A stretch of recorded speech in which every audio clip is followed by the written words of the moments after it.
Two more. Like that!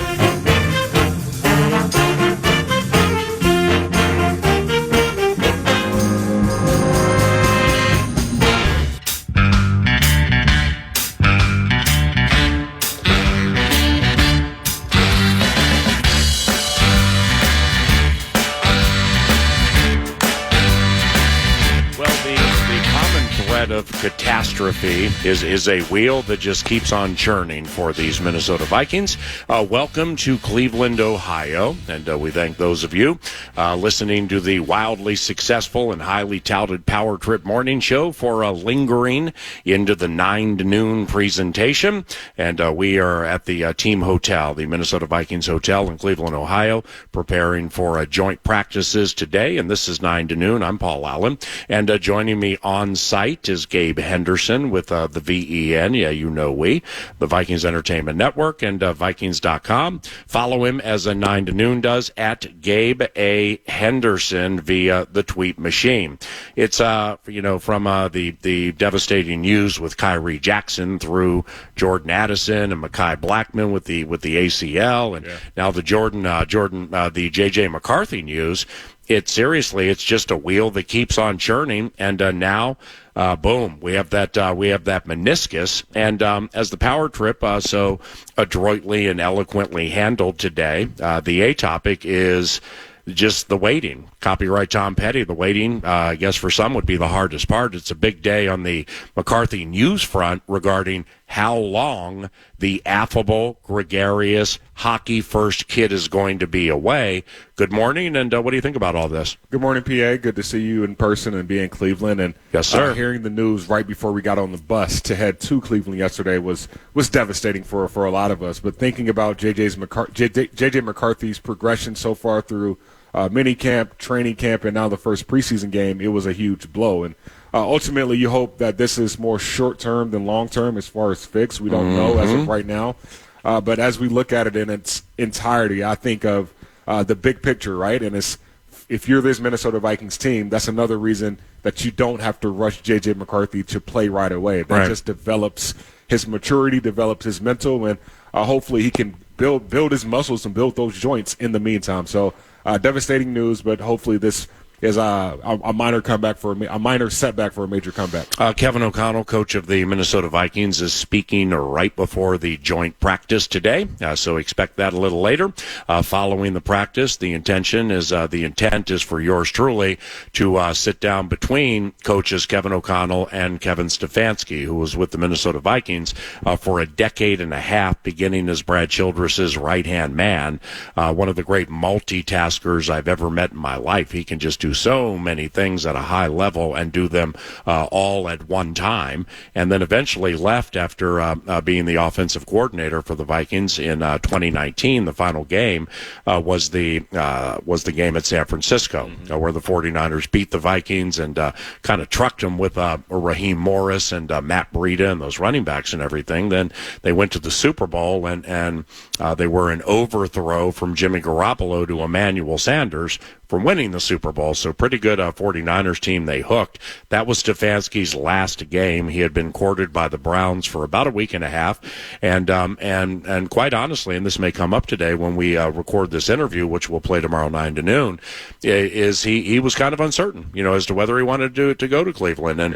And the way things ended with the Vikings for him, with ancillary pieces tied to it, he left to become the Browns coach into the first year of the pandemic, and he was the 2020 Associated Press Coach of the Year. He was Coach of the Year last year. It's going to be great getting those two guys together to chat about being head coaches in the National Football League and dealing with things Kevin had to deal with last year with that quarterback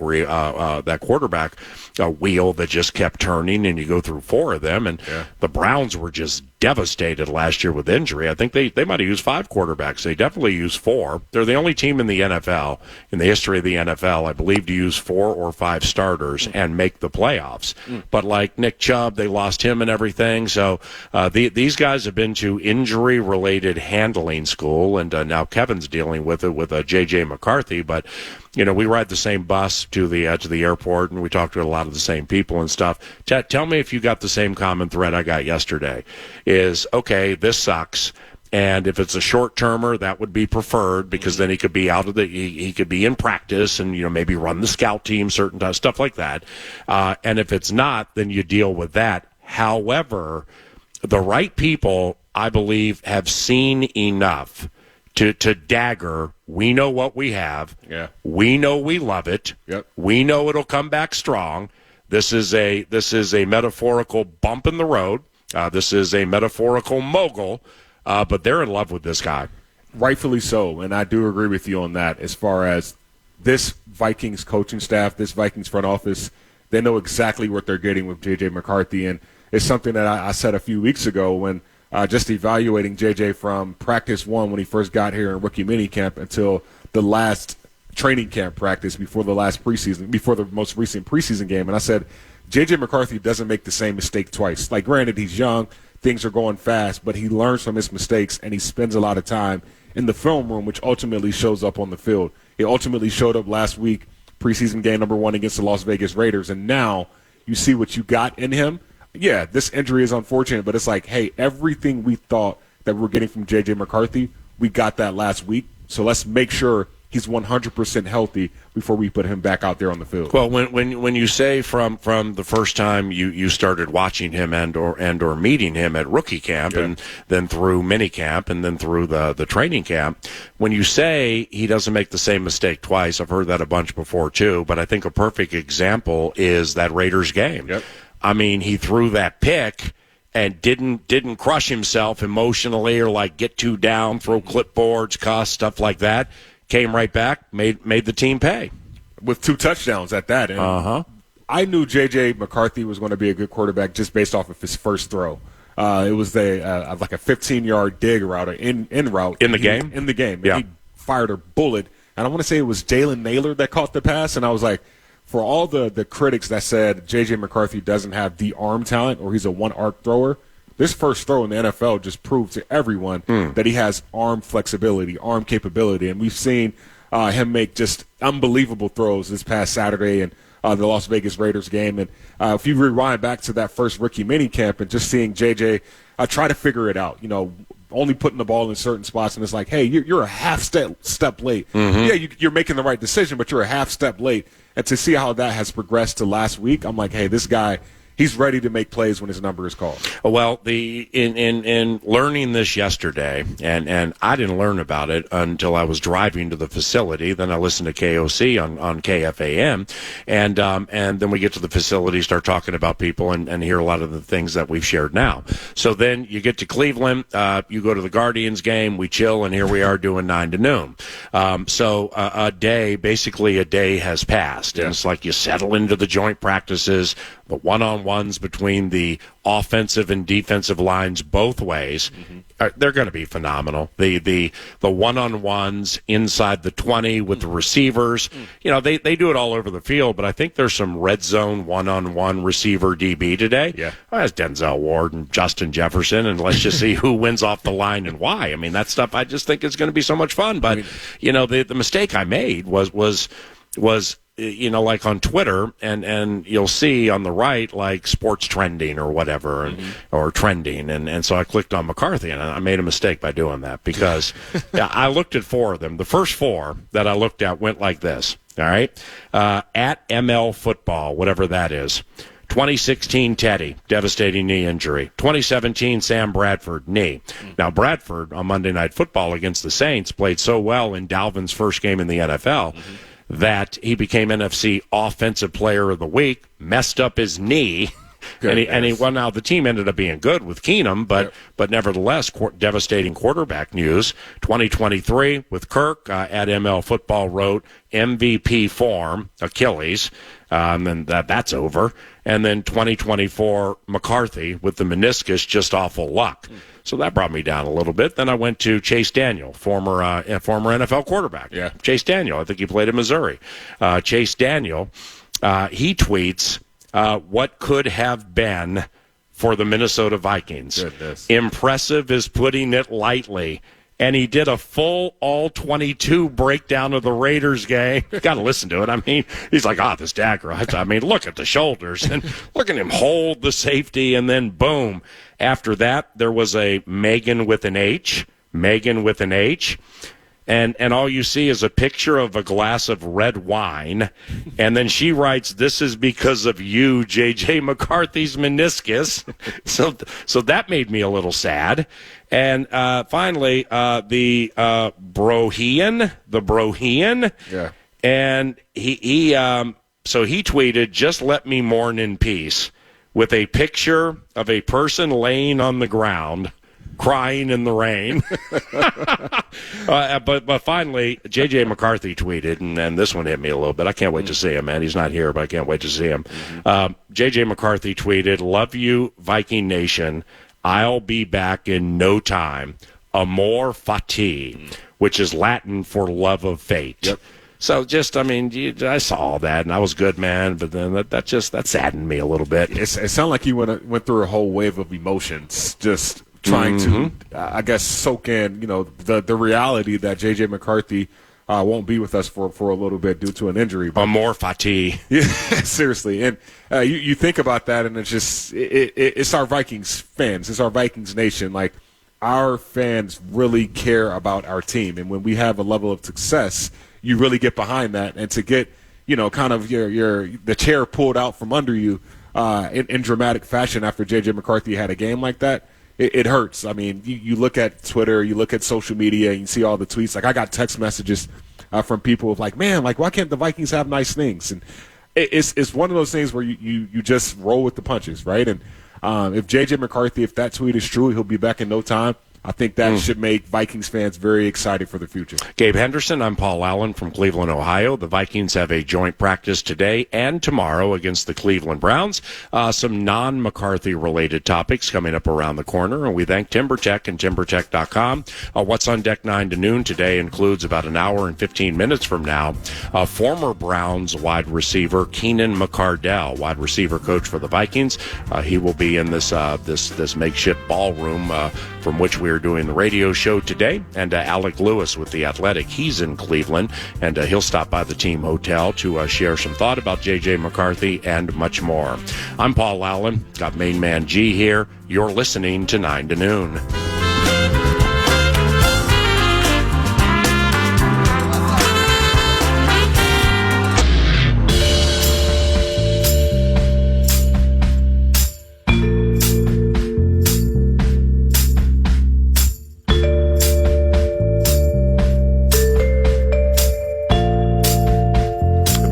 Day and age of I guess you would call them the scalper. The day and age of the scalper, I think, has gone by the wayside. Give me a 3-2. 3-2. And here's why. Because I know you went to the baseball game last night. Yep. I got some stuff done. I was chilling. I was really tired when we got here. And nice chill hotel room. Watching some stuff on TV. It's first inning or whatever. Like Chicago, the Cubs take a 1-0 lead. Yeah. Then I hit the map thing, and I'm like, oh, okay, 18-minute walk. I think I'll do it. So I walked over to Progressive, all right? And by the way, when you come out of the hotel, you look one way, and I'm like, oh, there's the stadium. Oh, no, wait, that's where the Browns play. So then I head the other way, and I got there. Might have been bottom of the second, something like that, maybe top of the third. And I'm like, all right, I'm just going to ticket windows are closed. Yep. Looked at my phone, went to all the right things. That thing's done.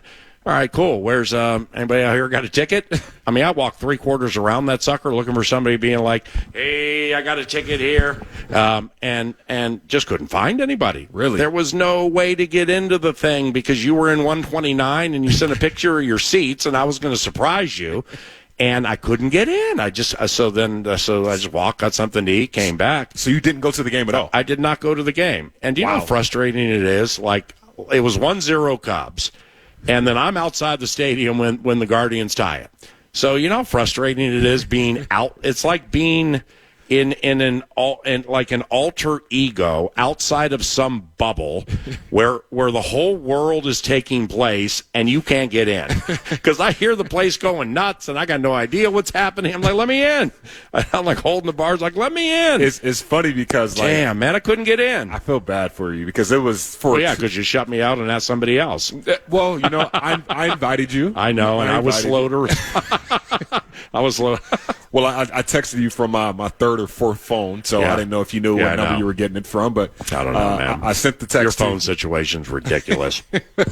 I sent you the text, and it's crazy because for a Tuesday night, that was one of the livest games I had ever been a part of. Really? And, when I was talking to someone there, they were saying, well, the reason why it's this crazy on a Tuesday night is because there were a lot of people? There were, if the stadium, I'm just guessing, if the stadium sat 25,000, there were probably 20,000 last night. Oh, wow. On a Tuesday night. Well, no, that sucker has to hold 40 or like. Probably yeah, so. You know what I mean? Yeah, I don't know what Progressive feels, so, but it was a raucous crowd. But apparently the Cubs, back in 2016, they were the team that beat the Cleveland Guardians in the World Series. So it's like a built-in rivalry for the Guardians. So I guess a lot of fans showed up, booed the Cubs. And even though the Cubs are having a terrible season this year, the Guardians treated it like a ALCS type game or NLCS type game. So it was cool to be there. Cool. Is it a cool ballpark? You've been to Target Field. I know that. I think Target Field is still better. Yeah. Non-biased. I mean, Cleveland kind of reminds me of Minneapolis in a way where, you know, it's somewhat clean. The stadiums are around the city. You don't have as much people walking in the city. Yeah. But you really get behind your sporting team. So I don't know if it's where we are staying now. Yeah.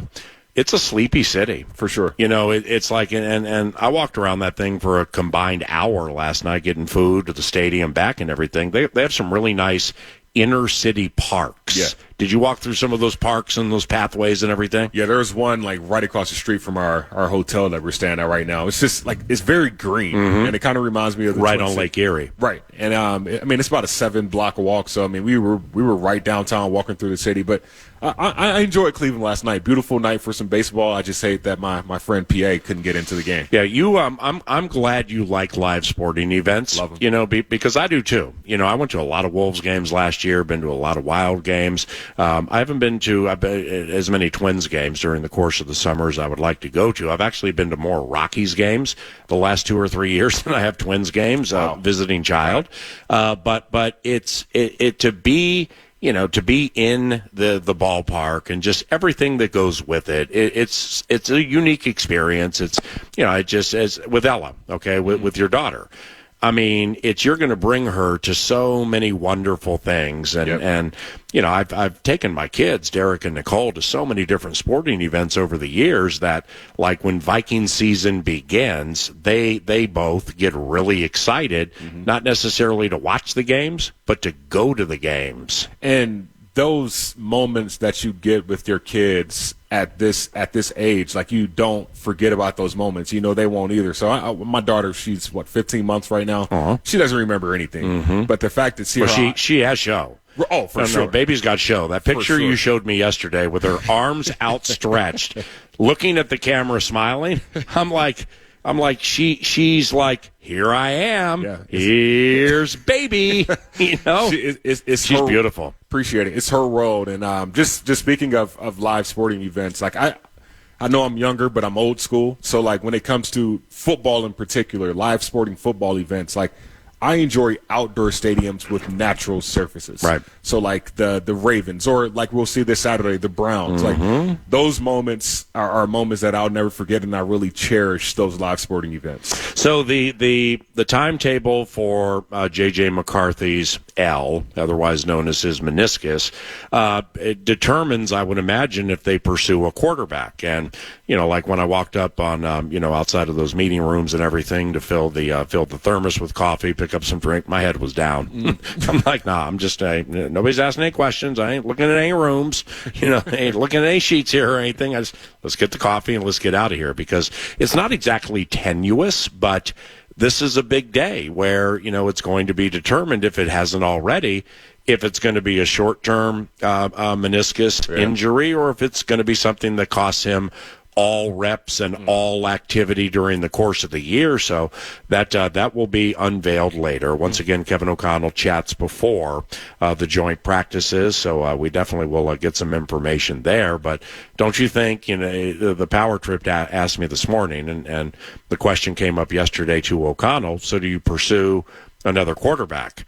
And I think they can't really answer that until they determine how long he's gone, right? Yeah. It's very early to make that decision right now, and I'm sure Kevin O'Connell will have some type of update, whether that's a timetable or, hey, we don't know until the next time I'll talk to you. But I think it is very premature to say, hey, you got to go draft or you got to go sign a quarterback right now in free agency. I think you have to assess where you are right now once these joint practices conclude, and then that gives you a better idea of how do we want to pursue the next steps. I mean, I think this is a huge joint practice session for not only Sam Darnold, but for Nick Mullins. So great. Jaron Hall also. I mean, he got a lot of playing time last weekend against the Raiders, but still, to go against a team's starters this week and get some starting reps, probably Nick Mullins to get some also, just to see what he looks like, to see what that will be.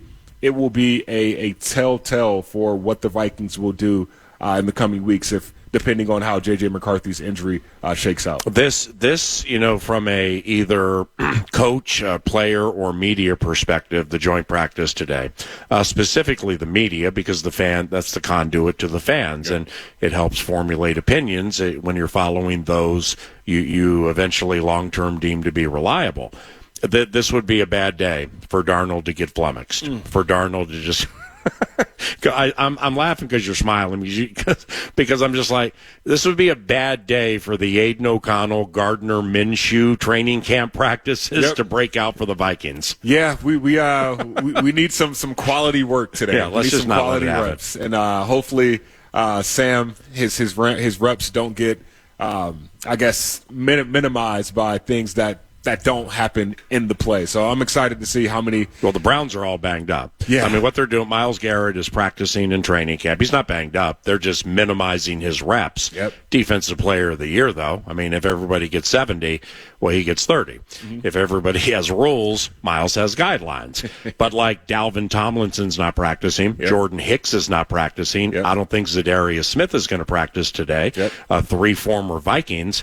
But once Stefanski and these Browns get all these components going with Denzel Ward and some other guys that they've drafted that I believe they like, I mean, this is going to be one of the 3 best defenses in the National Football League, maybe. This is best case scenario for this Vikings team, and it makes me think about 2 years ago when we had the San Francisco 49ers at TCOPC for joint practices, and I say that because the physicality that the 49ers played with back then and still to this day, the Cleveland Browns play with a similar physicality, and that's something that's going to help this Vikings both offensively and defensively on the line in particular.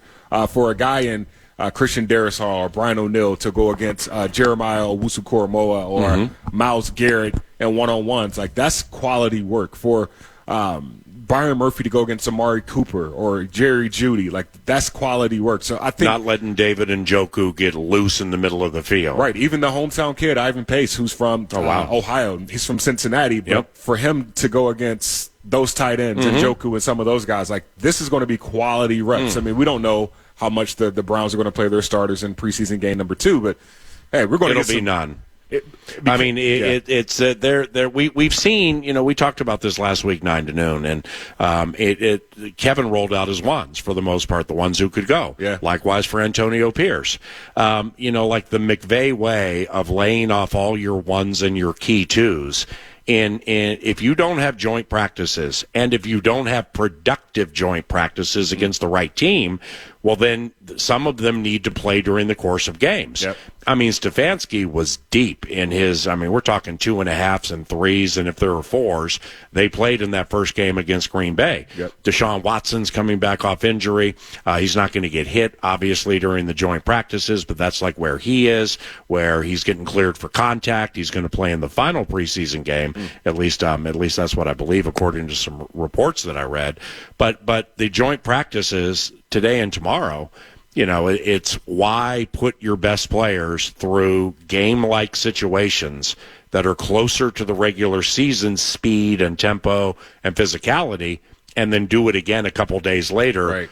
So I just don't see it happening. It doesn't really make too much sense, but you never know how these coaches are going to approach it. But to your point of reading those reports, that makes the most sense. Why put your starters in, have quality work 2 days in a row against another team, and then a few days later get similar reps? So that's why I believe today and tomorrow is going to be crucial for our starters and our backups to be able to make a case for why they should be on the 53-man roster come September 8th. So it'll be exciting to see.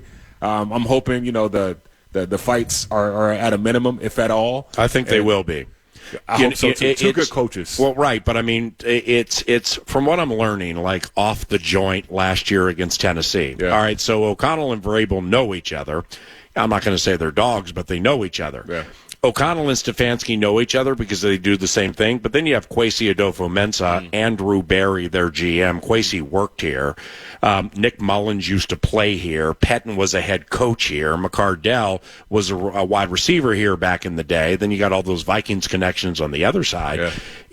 Is from what I'm learning is coaches are doing joint practices now.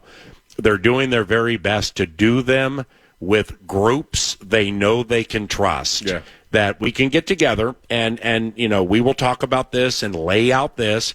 I'll share it with my team. You share it with your team. Yep. And it's going to be productive and responsible because day 2 of the joint practices against the 49ers lacked responsibility. The 49ers were bored with the thud bit. They wanted to start hitting. O'Connell got pissed off.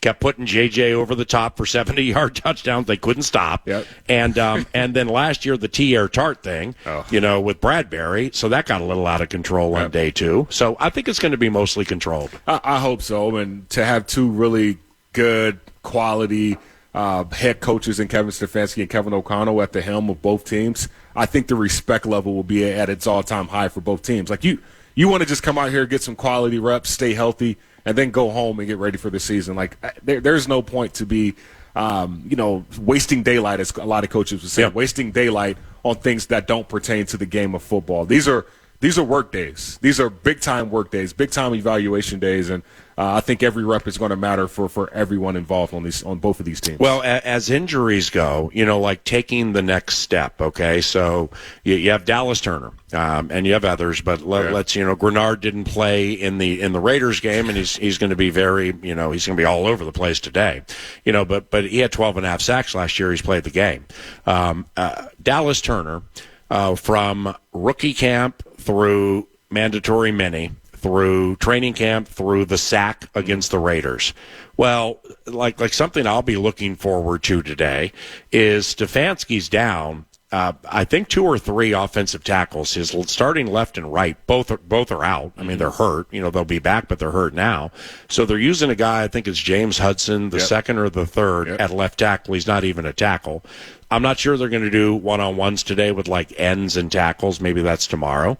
But in situations where Dallas Turner, ballyhooed, highly touted, very gifted, when he's one-on-one with guys he should beat, then if there are 5 reps, beat him 3 times. Right. Beat him 3.5 or 4 times. Yep. So like little nuance-related things like that I think are important. Yeah, you want to win your matchups, right? And you don't really get as many one-on-one battles as you want, so you have to make the most of those and trust and believe these guys are keeping count. I mean, Dallas Turner goes up one-on-ones against Christian Darrisaw every day, and he's like, man, how do I get around this guy? The fact that he gets to see someone else again, I think he's going to be head over heels to face someone not wearing number 71 in purple. So big-time day for him, big-time day for Jonathan Grenard.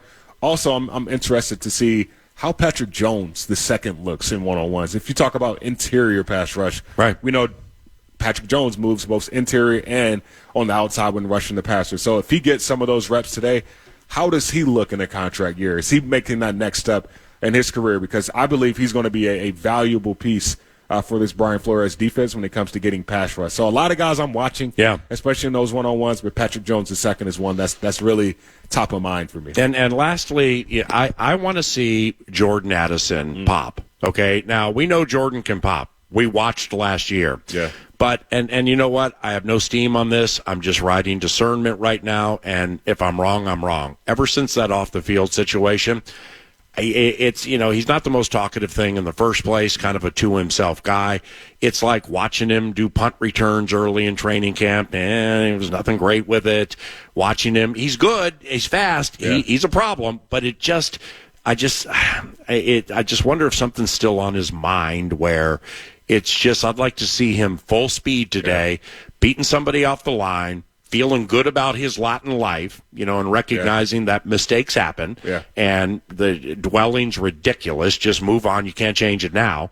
And just get out there and beat somebody off the line and pop and have some fun, man. Yeah, I'll use myself as an example for this next, talking about Jordan Addison. I remember my sophomore year playing receiver at Liberty.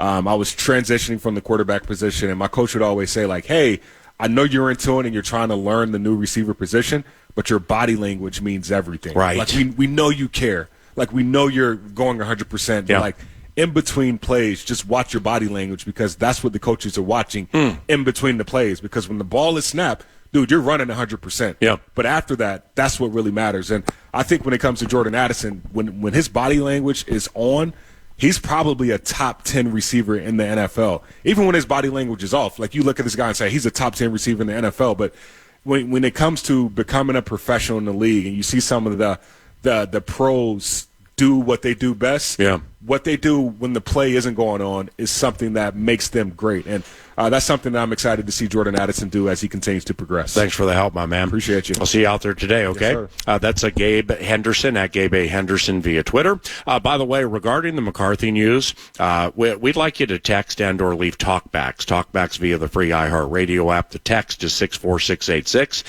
Starting about 10:03, 10:05, we're going to read some of those back. Nordo and I will react to them and just see what the pulse of the fan base is off the McCarthy news from yesterday. That'll take place coming up about 20, 30 minutes from now, followed by Vikings wide receivers coach and former Browns receiver Keenan McCardell.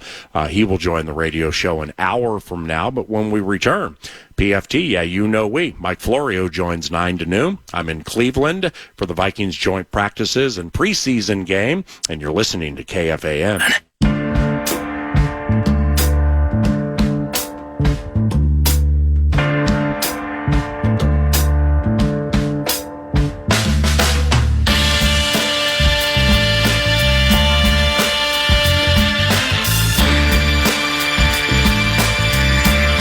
Here comes Mike Florio from ProFootballTalk.com and NBC's Football Night in America. At Pro Football Talk via the tweet machine. Follow it as 9 to noon does if you are so inclined. And Michael joins us now. Mike, how close is Cleveland to where you live? 3 hours.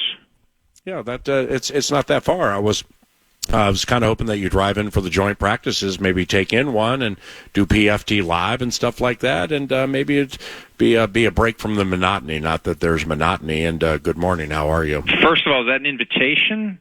I don't know what that is. Or is that hey, this would be something good for you to do. Go ahead and figure out how to do it. I'm not sure what you're implying. Well, it's an invitation, yes, for sure. If you'd like to join tomorrow, but I didn't know what the accommodations to do the radio show were going to be like until last night. But we're in this ballroom adjacent to the lobby here in downtown Cleveland, where the lighting's nice and everything. I mean, like PFT Live could have been cool here. I don't know how many joint practices you've gone to. They're really, really cool when they're controlled and people aren't fighting, and they can be really productive. I think you'd enjoy them. Yeah, I stay close to HQ during training camp and preseason because we do the show every day, and there's minimal chance of glitchiness if I'm here. And, I got this other thing, too. We texted about it last week. I'm still overcoming this vertigo thing, which anyone out there who's ever dealt with vertigo, if you haven't, you're like, what's vertigo? I heard of a movie called Vertigo once. If you've dealt with it, you're like, oh, yeah, I know what that is, and I don't want it again. So that's still lingering from the text messaging last week? Like what are the effects a week and change later that you're having to overcome? If I move my head, with anything more than a very slow turn, I feel lightheaded and woozy. I'm not as dizzy as I was. I'm probably at about 95%, but there are moments where the world is on the fringe of spinning out of control. But I woke up in the middle of the night, 2:39 a.m. Eastern. I'll never forget. Anytime I see 2:39 on a clock for the rest of my life, I will think of the moment that I woke up in the middle of the night and thought I was dying. I thought, this is what happens when you die. The whole world was an old record album that was being spun back and forth, around and around, but it was like cranking up and cranking back and cranking up and cranking back. And I was like, okay, this is what happens when you die, and nobody knows because nobody's ever lived to tell the story. So this is it. See you later. I'm out. And then it finally stopped after about 10 seconds, which felt like 10 days. I was in the hospital for 9 hours. At one point, I could not walk. They had to wheel me out in a wheelchair. I couldn't walk out of the hospital from this vertigo. And, there's different devices that they use. It's called an Epley maneuver because you get crystals in your ear that trickle out of where they're supposed to be, and it just destroys your perception of reality. So it started getting better, and it's a lot better now. But anybody that's ever dealt with it knows, and anybody who ever wakes up in the middle of the night thinking that they're dying because they're dizzier than they've ever been, take heart. There's a good chance that you just have what is a very simple and treatable form of vertigo. And good morning. Yeah, amen. Good morning, and thank you for sharing all of that. Was that sarcasm? Was that sarcasm? No, not at all. Well, no, actually, like when people say you can never understand the tone of a text unless it's just like setting up things back and forth, well, this personifies this because you and I texted about this. I prayed for you, and then that was kind of it, where I had no idea the severity that you just laid out. So, I mean, I guess a person compensated to talk really didn't know. You know why? You know why you didn't know? You know why you didn't know? Right. Because you never texted me back to see how I was doing. That's why, sure friend. I did. Oh, sure I did. A real friend would have texted me back and said, "Hey, that sounded pretty scary. Are you okay?" Well, you know what? My real friends did that. I'm not going to narrowcast with this too long, but I think your phone got vertigo too, because like some of those texts I was sending you were coming up green, and I wasn't sure if they sent and stuff like that. Okay. So, all right, nice cover. But you're on the radio, ma'am, and you sound great. ProFootballTalk.com is as good as ever, and we have a couple of joint practices with Negan's Browns today, beginning today for tomorrow also, and no J.J. McCarthy with that knee. So I guess, I, like a lot of others, are just kind of sitting around waiting for the news as to determine if it's going to be a short term or a long term, stuff like that. And don't you know in your heart though what we're going to hear? We're going to hear that he had the meniscus repaired. That's the smarter move. If you get it trimmed, you're taking money out of your bank account that can never be replaced. You don't want to lose part of your meniscus. You don't want to lose part of the cushioning that helps form your knee. And it hurts in the short term, and long term, it is the much better outcome for J.J. McCarthy. Yes, he doesn't play this year, but he doesn't undermine his ability to play deep into his 30s by starting to have these pieces of cartilage permanently trimmed out of his knee and setting him up for a bone-on-bone situation, a Sam Bradford end to his career, microfracture surgery where they actually go in and drill holes into the bones to stimulate scar tissue that acts like cartilage. I mean, they do all kind of weird things to put cartilage back because once you take it away, you can't put it back. So I'm fully expecting to hear repair of the meniscus like Adrian Peterson had after he had like a week 2 knee injury back in 2016. I think that was his last year in Minnesota, if I recall correctly.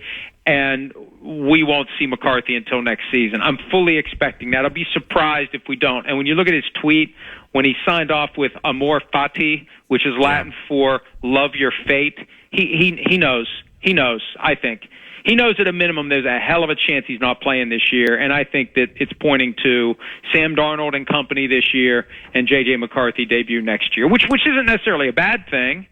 It's just a thing. Right, and if the expectation was that's how it was going to be out of the gate, and then maybe like Nick Mullins would be the backup, and McCarthy the 3. Okay, if that was the expectation or that's how it was going to be, that's one thing. But see, if it's McCarthy's season, I wonder if they'll flirt with quarterbacks, in other places, because Darnold to Mullins, then you got Jaron Hall. I'm not necessarily sure if they want to make Jaron Hall active every single week as QB3, but if you put him on the practice squad, I think there's 90% chance you're going to lose him. So, they've got that new rule now where No, you'd have to keep him. It doesn't matter if he's on the active roster or the practice squad. You can still do guy who is the emergency third quarterback in uniform on game day. They changed it this year. Last year you had to actually carry 3 on the active roster. This year you can bring a guy up from the practice squad unlimited number of times and make him QB3. But you're right. If you cut him, if you waive him, someone else will claim him quite possibly before he could be signed to the practice squad. So that would be a risk. They may just have to carry Darnold, Mullins, and Hall. And I think they were going to carry Darnold, McCarthy, and Hall anyway, with Mullins getting the short straw. This just means Mullins going to get a spot on the 53-man roster unless and until they find somebody else to be the guy that they expect him to be, because now, he will be QB2 no matter what. So when you think of Sam Darnold, with it, whether what you saw in that one drive against the Raiders, what you know about him all the way back to the Jets days, and what you know about the way O'Connell constructs offense, and he likes to throw, and there are good skill position guys here, what do you think of Darnold with the Minnesota Vikings? This is going to be a great opportunity to prove that when quarterbacks fail as first-round picks, it isn't always about them. It's quite often about their circumstances, their surroundings, their teammates, their coaching, their owner, their GM, everything that goes into putting a team around a player. In a sport like baseball, you can show your skill. You go out in the field, the ball comes your way, you go do whatever you do with it, whether you're an infielder or an outfielder. You're a pitcher, you pitch. You're a hitter, you hit. When you're a quarterback, you could be, in theory, the best quarterback in football. But if you've got a bunch of guys around you that don't know what you're doing, and a coach that doesn't know what he's doing, and you can't put game plans together, and you don't properly adjust to the adversity of the game, maybe you're seeing ghosts, as Sam Darnold was when he was playing the Patriots on a Monday night, because the coach failed to properly protect him against ghosts. So this could be almost like a Geno Smith thing, and it's fitting because Geno Smith got wrecked by the Jets too. I mean, the Jets have wrecked quarterback after quarterback after quarterback, and Darnold is just one of the many that they've wrecked. And we've yet to see him really get a chance to play in a properly functioning offense and organization, because it was the Jets and then it was the Panthers when the Panthers were starting down their slip and slide to dysfunction with Matt Rule. Last year with San Francisco, we almost saw him in the Bengals game because, remember, Brock Purdy got the concussion against the Vikings on the Monday night, but somehow got cleared for the following Sunday. We saw him garbage time Week 18 against the Rams, and that's inconclusive. There's a chance he could be pretty good. And when you strip away this notion that, okay, we're getting J.J. McCarthy ready to play. Oh, wait, that's gone now. Let's get Sam Darnold as ready as we can. He gets all the reps. He's the guy. There's no doubt. There's no question of when we're going to bench him for McCarthy. He's the guy all year long. That could be great for him, and that could be great for the team. Mike Florio, ProFootballTalk.com, and NBC's Football Night in America. And for those who look at PFT as frequently, which would be me, it's been fascinating following your thoughts and just what you guys are writing about the new kickoff, because I guess the league still has time. If it goes touchback, and they sense that's coming, am I accurate to believe that there still is time to move the ball to the 35 if it's going to be nothing but touchbacks instead of the 30? Because if that's the case, I love that idea. Well, here's the reality. The NFL typically abhors changing rules once the regular season has started, because then you are undermining the integrity of the season. We've played X number of weeks with this set of rules, and now we're playing the rest of the season with that set of rules. It's not impossible. They don't like doing it. They have an opportunity before week 1, though. The last I saw was an effort to get the owners together August 27 for a meeting on this private equity rule they're thinking about, where you can carve off a piece of your team and sell it to some financial conglomerate and make a lot of money, and, that's that. But when they're together for that meeting, they could then take up this issue of moving the touchback point from the 30 to 35. Paul, through 1 week of the preseason, the average start for drives after a kick return was a 28.5. Right. I'll give you the other yard and a half, and I don't have to worry about a long return. I don't have to worry about losing a game because a guy slipped through that first line of electric football players who are frozen in place until the ball is caught, and then they go. You get a Tyreek Hill, you get another competent returner, and he's loose, and you lose. And then you get to the end of the season, and it's like, damn, that one game we lost is the difference between playoffs and not. I didn't make the playoffs. Oh, and now I'm fired. So I think a lot of coaches are going to say, I'm not going to be the guinea pig. I'm not going to pin my career to this game of kickoff Russian roulette. I'm just going to kick the thing out of the end zone. And there's another benefit that someone alerted me to recently. We wrote about this yesterday at PFT. You don't have to waste your time practicing. If you just say, we'll give you the 30, we used to give you the 20, then we gave you the 25, now we're giving you the 30. Boom. Okay, let's go. You don't have to ever waste a single minute of your practice time working on kickoff coverage. Right, I agree, but I mean, they're also, I do believe that for the teams that get ahead of this curve, like there are going to be long gains to be had. But the first they got to kick it to you. I mean, if they're kicking it out of the end zone, there's no long gain to be had. Getting ahead of the game means I've come up with a way to put this ball in play where I consistently will keep them within the 25, and I'm going to have a minimal risk of a long return. And I don't know many coaches who are wired in a way to think, sure, screw it, let's roll the dice and see what happens. Let me hit you with this to close. It's at ProFootballTalk.com, PFT Live, the snippets you can find at the bottom of the front page. Love them. And one of them was with Mike and Chris Sims. When will Deshaun Watson play confidently again? What did you and Chris determine? Well, we don't know. And last year, the biggest wild card as a team in the NFL entering the season was the Browns, and the quarterback who was the biggest wild card was Deshaun Watson. And now it's still unknown where he is, what he's going to do, what he's going to be. It's 4 years since we last saw him play at a high level. He was out all of 2021, played 6 games in 2022, 6 games last year. He's in year 3 of that 5-year contract that pays him $46 million per year, fully guaranteed. They gave up 3 first-round picks and 3 other picks to get him.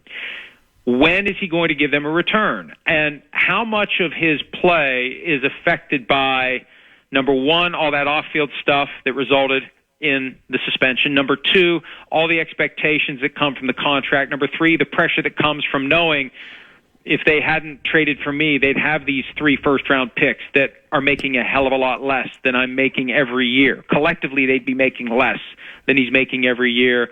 And you just need to find a way to get your swagger back. I think, especially in football, especially at the quarterback position, confidence is critical. And I think it's an underrated element of a quarterback's game. And if you don't have it, if you don't have confidence, everyone around you senses it. The players, the coaches, the fans, the media, and you just can't perform. And I feel like his confidence has been not necessarily shattered, it's eroded over time through a variety of circumstances, and he's got to build it back this year. He's got to build it back. And when he talked recently and kind of painted himself as a victim, and he's never handled this situation properly, in my opinion. He's never owned it. He had one comment before a preseason game a couple of years ago where he kind of sort of apologized. But it was a bad situation, and I think it still hovers over him, along with all the pressure that goes along with what the Browns invested, and they're waiting for a return. Hey, we'll give you a ring next week, and hopefully you feel better, okay? Thank you, Paul. See you. Yep, see you, buddy. Mike Florio, ProFootballTalk.com, PFT. Yeah, you know we. We're going to read some texts and listen to some talkbacks if they are there around the corner regarding the J.J. McCarthy news from yesterday, and that will walk us up to Minnesota Vikings wide receivers coach Keenan McCardell, who will join 9 to noon in this makeshift ballroom about 30 minutes from now.